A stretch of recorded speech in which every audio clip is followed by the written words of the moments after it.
हिमाचल प्रदेश में वन अधिकार कानून 2006 के अंतर्गत आने वाले दोनों जो कैटेगरी के लोग हैं, अदर ट्रेडिशनल फॉरेस्ट ड्वेलर्स और शेड्यूल्ड ट्राइब्स, ये सवाल जो है एक बार बार फिर आ रहा है कि सामुदायिक दावों को भरने की प्रक्रिया क्या होगी और कैसे ये सामुदायिक दावे जो हैं वो अल्टीमेटली रिकॉग्नाइज होंगे, कैसे इसका तरीका होगा, कौन कौन से दस्तावेज इसमें लगेंगे। तो इसके लिए जैसे व्यक्तिगत दावे को भरने के लिए फॉर्म को का इस्तेमाल किया जाता है, वैसे ही सामुदायिक दावे को भरने के लिए दो तरह के फॉर्म हैं। एक है फॉर्म खो और एक है फॉर्म गो। फॉर्म खो जो है वो कम्युनिटी फॉरेस्ट राइट्स के बारे में बात करता है, और जो फॉर्म गो है वो कम्युनिटी जो फॉरेस्ट रिसोर्स राइट्स के बारे में बात करता है।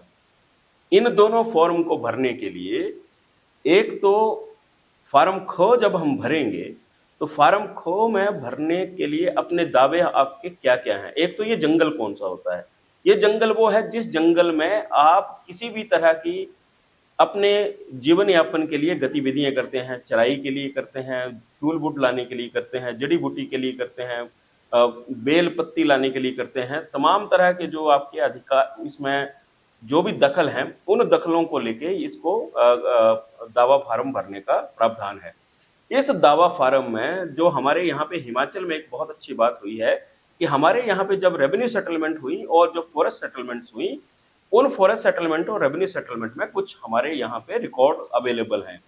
जैसे हमारे यहाँ पे बाजुल अर्ज की एक कॉपी होती है, और बाजिबुल अर्ज में उसमें ये लिखा होता है कि हमारे इन जंगलात या इन एरिया में हमारे क्या क्या अधिकार, हमारे क्या क्या दखल हैं। वो 22, 25, 26 डिफरेंट अधिकारों की एक लिस्ट है, वो बाजिल अर्ज की एक कॉपी।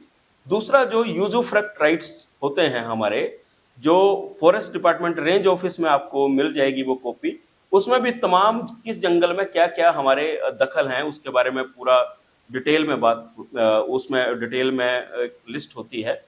तीसरा है जो हमारी कंपार्टमेंट हिस्ट्री सीट होती है, वो भी वन विभाग के पास होती है, आरओ के ऑफिस में वो भी अवेलेबल होती है।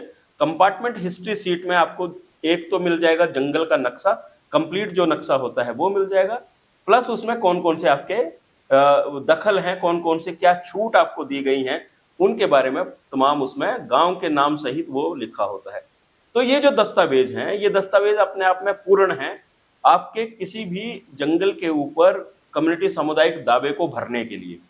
और इनको भरने के लिए आप इसमें एक बुजुर्ग की गवाही लगा सकते हैं, अगर और साथ में आपने इसको भरने का जो तरीका है, फार्म खो भरना है। फार्म खो में अगर आपके इसके अलावा कोई अन्य परंपरागत जो आपके अधिकार हैं या जो आपकी परंपराएं हैं जैसे या सांस्कृतिक हैं, जैसे आपके यहाँ पे आप देवता का कोई मंदिर है, उस मंदिर में आप पूजा करने के लिए जाते हैं, या कोई नदी है या नाला है, या कई जगह पे हमने देखा है मछयाल है, तो मछयाल एक पवित्र स्थान है आपका, उसको आप मेंशन कर सकते हैं।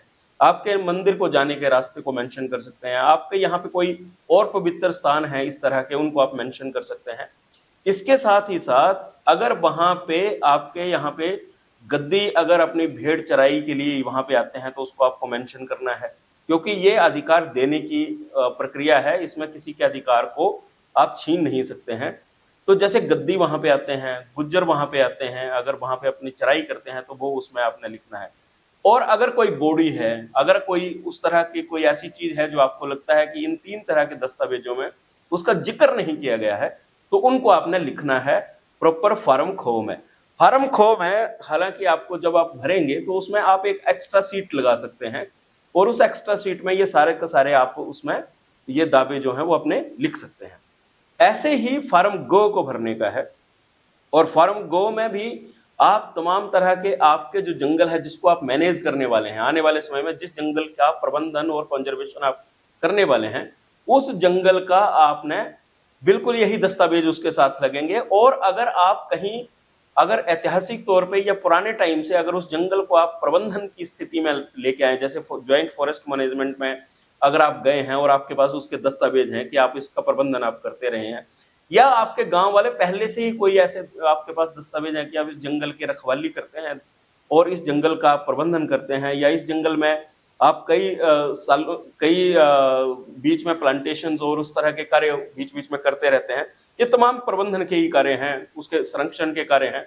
और उस जंगल के अंदर आप क्या क्या लाइवलीहुड के लिए क्या क्या उससे इस्तेमाल करते हैं, उन चीजों को बेचने का अधिकार भी इसमें आपको मिलेगा, और ये भी आपको उसमें लिखना है। तो ये बहुत आसान है, फार्म खो क के मुकाबले फार्म ख भरना बहुत आसान है, क्योंकि इसमें आपको ये दलील देने की जरूरत नहीं है कि आप अदर ट्रेडिशनल फॉरेस्ट कैटेगरी में आते हैं या नहीं आते हैं। जिस भी गांव में वन अधिकार समितियां सरकार द्वारा बनाई गई हैं, उस तमाम गांव जो है अन्य परंपरागत वन निवासी की श्रेणी में आते हैं। अब इसमें दावेदारों के नाम आएंगे। जैसे फार्म क में अब दावेदार के नाम आते हैं, तो उसमें जो आदमी फार्म व्यक्तिगत दावे में अपना दावा पेश करता है, उसका और उसके परिवार का विवरण आता है। इस दावे में आपके गांव के तमाम लोग, जितने भी लोग वहां पे रहते हैं, 18 साल से ऊपर जो लोग हैं, वो सब सारे के सारे दावेदार होंगे। तो वो सारे के सारे दावेदार फार्म उनका लग जाएगा। और इसको जो इस पूरे दावे को जो बनाने की जो जिम्मेदारी है, वो वन अधिकार समिति की है। वन अधिकार समिति इस दावे को बनाएंगी। जिन जंगलों के ऊपर आप दावा कर रहे हैं, चाहे वो फार्म ख के अंतर्गत है, चाहे फार्म ग के अंतर्गत है, जिसका भी आप दावा कर रहे हैं, उसके आसपास जो भी वन अधिकार समितियां लगती हैं, एक वेरिफिकेशन होगी, उन समितियों के साथ आपकी बैठक होगी, और उस बैठक में वो तमाम जो समितियां हैं, वो भी आपको उसमें अपना जो एक कंसेंट देंगी कि उनके यहाँ पे अधिकार हैं या नहीं है। अगर उनके हैं तो वो जुड़ेंगे, और अगर नहीं है तो वो लिखा जाएगा कि उनके अधिकार नहीं है। तो ये सिंपल प्रक्रिया है जिसको आपको करना है। धन्यवाद।